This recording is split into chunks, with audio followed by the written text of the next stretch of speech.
Kumusta? Sana po kayo mga madam. So, blessed Tuesday morning na po sa inyong lahat. At inaabangan niyo na po ba ang aking bagong menu for today? Kahapon po, thank you sa panonood, thank you sa pag-likes. Salamat at sana po mag-subscribe po kayo sa aking channel. Diba? Ang ingin alaga ko at sana din po ay mag-comment kayo dyan. Huwag na ako ibabash, please lang. Kukorting ko kayo. So, ayun. Ang ating pong simple menu for today ay ako po ay maggigisa ng toge. Ayan. Ang aking crunchy toge. Ang dami po nito. Sobrang dami. Ayan ang mga ingredients. So, makikita nyo na po mamaya ang ingredients. At ang isa pa po ay fish Shanghai. Ayan. Gumawa na rin po ako ng fish Shanghai kagabi kasi matrabaho. Hindi po ba pag ngayon po gagawin? Magagahol ako. And then, ayan, nakamarinate na po yung aking minarinate ko po ito yung aking caldereta. Chicken caldereta lang naman po ito. At saka ang ginawa ko po ay pagka-marinate, ayun, niluto ko na rin po siya. Dito sa aking pinag-marinatean. So, ayan na siya. Nilagyan ko po ito ng giniling na atay po ng manok. So, para malasa po, yan po ang aking sikreto. Kung walang reno, or kesa reno ilagay nyo, atay na lang po, mas masarap mga madam. So, ayan po siya. Samputsado na po ito mga madam. Ang aking chicken. So, ito po ay minarinate ko sa bawang, sibuyas, pepper, at saka po laurel. Ayan, doon ko po siya minarinate. Mga 10 to 15 minutes lang. Pagka marinate ko po siya, so parang adobo marination kung ginawa ko. And after that, dun ko na rin siya ginisa. So walang oil na magaganap, walang gisa na magaganap, siya na mismo. And then now is marinated na po siya. Lalagyan naman po natin siya ng tomato sauce. Diba? Or tomato paste. Ako po tomato paste nilalagay po. Kasi unang-una makulay. At yung, ewan ko, basta mas gusto ko po siya. Promise. Mas gusto ko itong ilagay. Si tomato sauce. Tomato paste.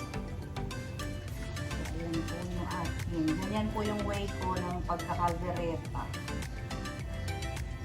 Siyempre, pag pang occasion, kahit tomato sauce din po. Oy, wala namang problema. Ito, pagka kulang po siya sa tomato paste, doon ko po siya lalagyan ng tomato sauce. Kasi sayang ang katas. Di po ba? Sayang ang katas.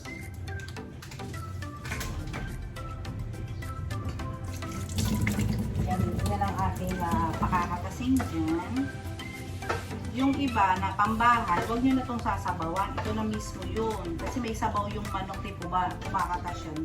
May sabaw na ito. So, huwag nyo nang tutubigan. Ako po, kaya ako tutubigan kasi pang tinda. Ang gusto ng aking mga suki, may sabaw.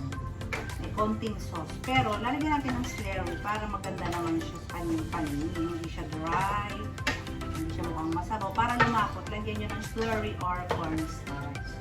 Yan po yung ating chuki. Kukulong lang natin ng konti ito. Ganun. Siyempre, lalagyan po natin ng cheese at peanut butter. O, diba? Mamaya na yan natin lalagyan. Isang kulo lang muna dun sa tomato sauce. At magagay. Yung cheese natin sa huli na yan natin ilalagay. Siyempre, yung peanut butter, maya-maya ko yung ilalagay pag mag-a-add ako ng water. O, diba? So, see you later! I'm back! Ay, inom muna ang kape. Mag-coffee muna tayo. So, ayun po, kumukulo na yung ating chicken. Ayan, malambot na yung chicken, na marinate. Ilagay na po natin yung ating mga extender na carrots, bell pepper, and patatas. Yung iba pinafry to, pwede naman po. Pag-special, ayan, i-fry nyo po siya. Ako hindi na, kasi isa yun para sa akin. Kaya ko po siya hindi na pinafry para sumipsip sa kanya yung lasa ng kaldereta ko. Diba? Pag sinipagligyan ko kaya ito ng gata. Diba? So, ayan na siya. And then, ilalagay ko na rin yung peanut butter. Kasi lalagyan ko na siya ng sabaw. Bumibili lang ako ng ganitong special itong peanut butter ng aking suki sa market. Ang mahal kasi ngayon ng peanut butter na tawag yan. Yung nasa garapon or nasa bote. Kaya yan. Binibili ko ay ganito na lang. Diba? Ano lang to? 10 pesos. Okay na po yan. Baka naman maging kare-kare ito pag dinamihan natin masyado dito. So, hindi na natin dadamihan ng bahagi. Ayan. So, ayan na siya. Then, lalagyan po natin yan ng sabaw, mga madam. Lalagyan ko na po siya ng sabaw. Kasi nga, para sama-sama together na siyang lumasa. Ayan. Yung kabila naman, nilagyan ko na ng oil. Magigisa na tayo ng toge. Mabilis lang yung ating mga putahe ngayon, mga madam. Madalian lang siya.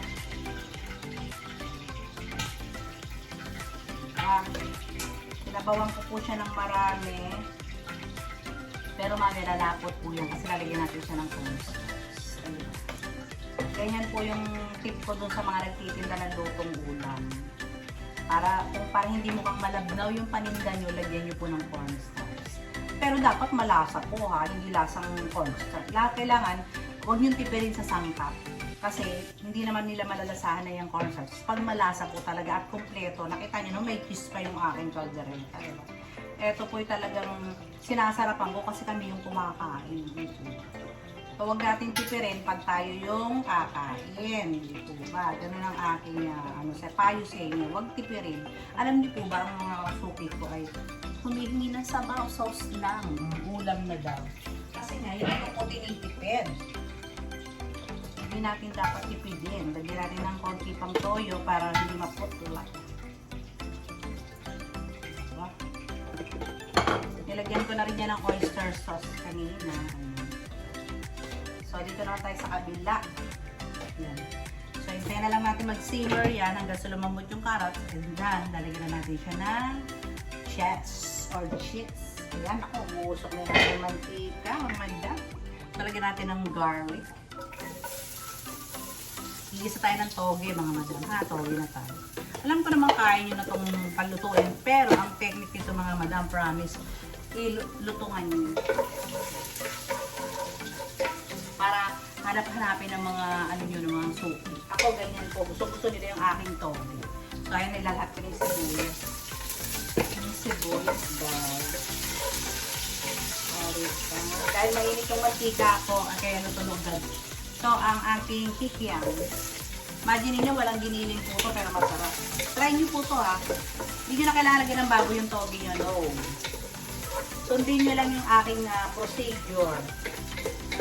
Masasarapan ang inyong mga suki. Hinahanap-hanap po nila itong aking toge. Wala lagyan ba ng giniling? Ako wala. Wala. Ano lang, kikiam at tokwa. Yun lang po. Ang sarap ng kapit ko, mainit. And then, yung fried tofu ilagay natin, di ba? Kaya pinirito ko na kanina kasi magtatagal sa oras. Habang naghihiwa po ako ng manok, nagtatagdad ako ng mga ingredients, ay piniprito ko na po siya. So, kailangan lutong-luto yung ating syempre yung ating kikiam, di ba? Lutuin maigi yung kikiam. Dahil, pag malaki, liliitan yung kikiam para madami, di ba? Kasi di ba, lalaki ng hiwa ko. So, hiwa-hiwain natin ng ganyan para dumami, di ba? Pantinda nga kasi. So, liitan lang natin. Sarap to, ginisang toge. Lalo sa ibang bansa, di ba? Ang sasarap ng toge nyo dyan, ang lalaki. Dito kasi durog yung toge. Kaya kina-crunchy ko kasi durog yung, di ba? Ang liliit po ng toge dito, amin. So, totoo lang po, liliit. So, ay, luto na. Lagay yung tokwa. In the tokwa. And then, ilagay natin ang sitaw at carrots. Ayan. Ganyan lang po akong magluto. Siyempre, kailangan po to ay may lasa.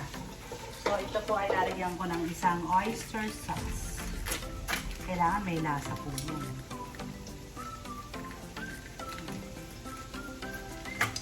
Yung the rest po ng oyster ko, ilalagay ko sa mamaya sa dyan sa ating tog. So, a little pepper to taste. And then, sugar. konting sugar. Ito po ay hindi natin lalabugin ha. Crunchy dapat. So, yun lang po yan.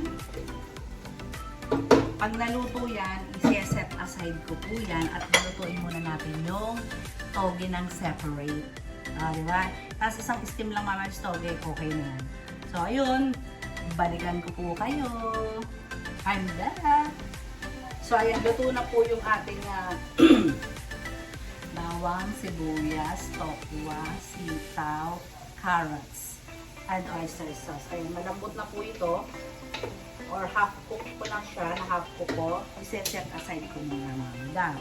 Kasi ganun ang ginagawa natin. Set aside muna. Ilalagay ko po muna siya dito sa isang tray. Kasi di ako mamaya. Tapos iluluto natin ng separate yung toge. Para siya maging crunchy. Yan po yung aking way ng pagluluto. So, lalagay naman natin si toge. Diba? Ganon ang lagyan. Lagyan natin ng separate yung toge. Para hindi siya malabo.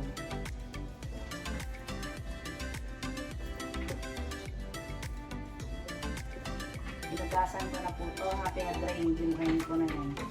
Tignan niyo mga punong-puno. Punong-puno yung ating lagayan. Diba?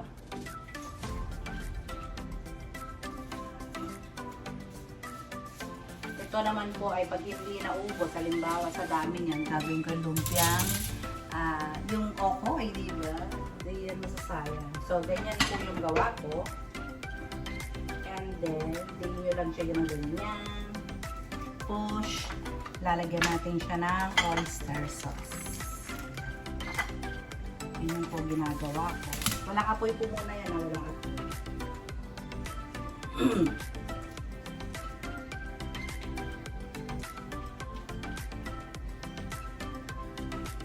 Malasa po to. Tapos, kung may ginisa mix, ayan, ginisa mix. Lagyan natin siya ng isang ginisa mix.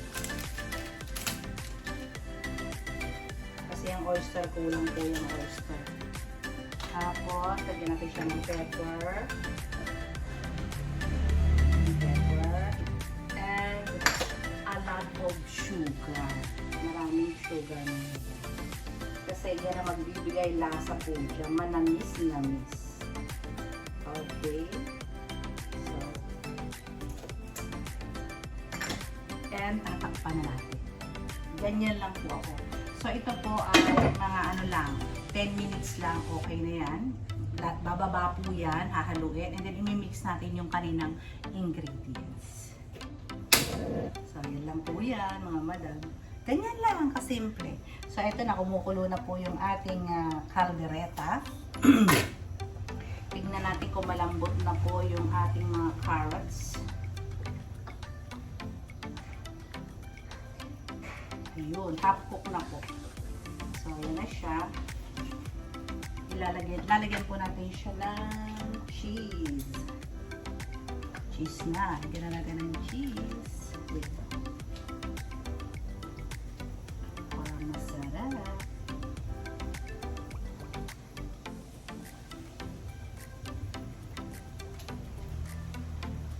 According sa inyong panlasa, kung kayo po ay maalat, nasa sa inyo na po yan kung gusto nyo matamis.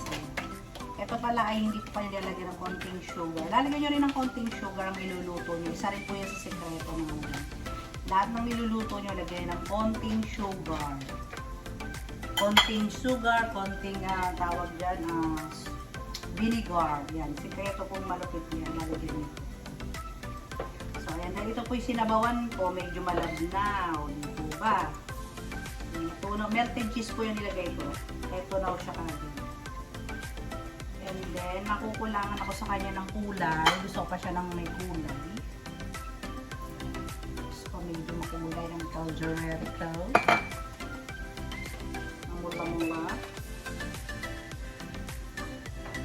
And then, ilalagay na natin. Kumukulo naman na siya. Ayan. Kailangan kulo-kulo. Kulong-kulong-kulo. Then, lalagay ko yung celery. para lumapot po. And it's done. Ganun lang mga madam, kadali ang magluto.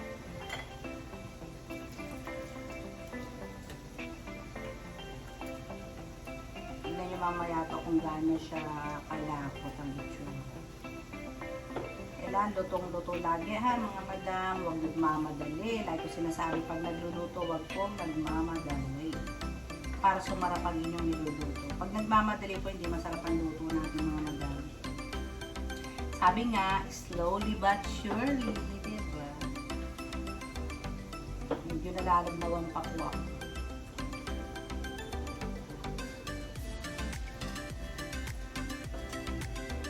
Ayan, ganun lang siya kadali, diba? Lahat ko na nga yan.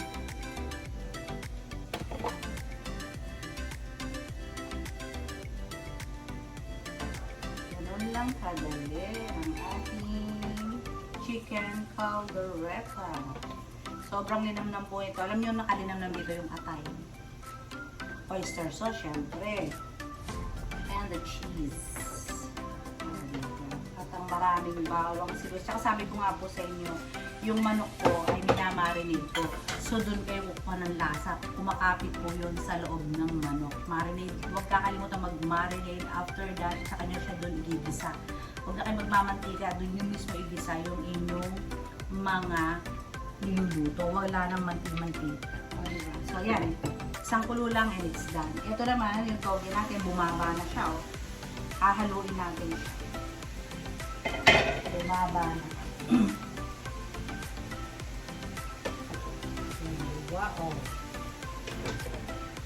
So, ibabalik-tarin ko lang ng isang beses to at imimix na natin yung kanyang sangkap. Pabababalin lang natin yung kanyang lasa or imimix lang natin yung lasa niya. And it's done!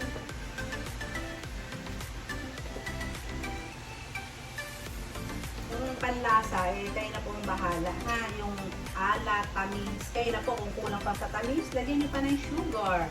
Kung gusto nyo ng may toyo, lagyan nyo. Ako hindi ko tinutoyoan po to.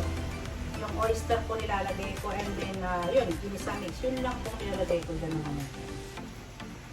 Mamaya magre-reduce pa po to. Uunti pa yan. Sana lang yan.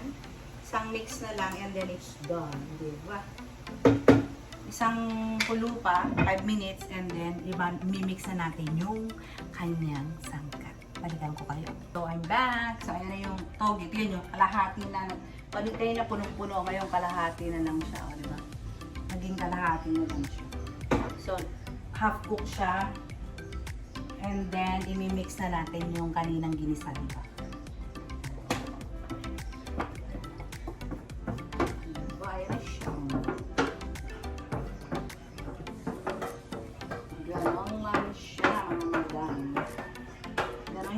Simple, di ba?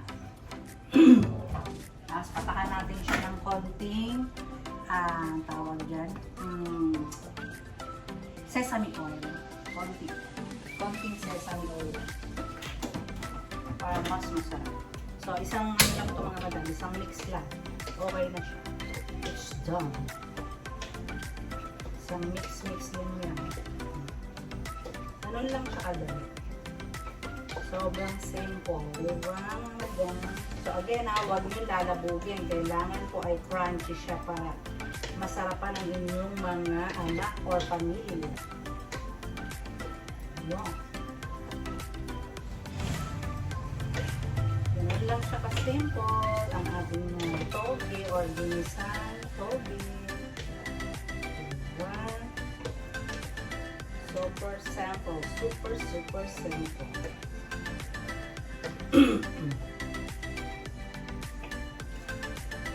So, it's done. Okay. Yung caldereta din natin, ganun. It's done. So, after this, tayo ay magpiprito na ng fish Shanghai. And I'll be right back. Ito na po yung aking ginasang toge. Nakita nyo kung gaano siya ka-crunchy. And then, may caldereta. Ayan naman po siya. Chicken caldereta. So yummy. So, fish Shanghai na ang susunod. Hello! ayan na. Dito tayo sa ating final and finally. Diba? So, ayan na po. Magpa-fry na tayo. Pinainit ko na yung aking oil. Ito po ay kagabi ko ginawa para po hindi na ako matagalan ngayon. Diba? Ayan siya. Ayun, mainit na ang kawali. Lalaki, di ba mga madam?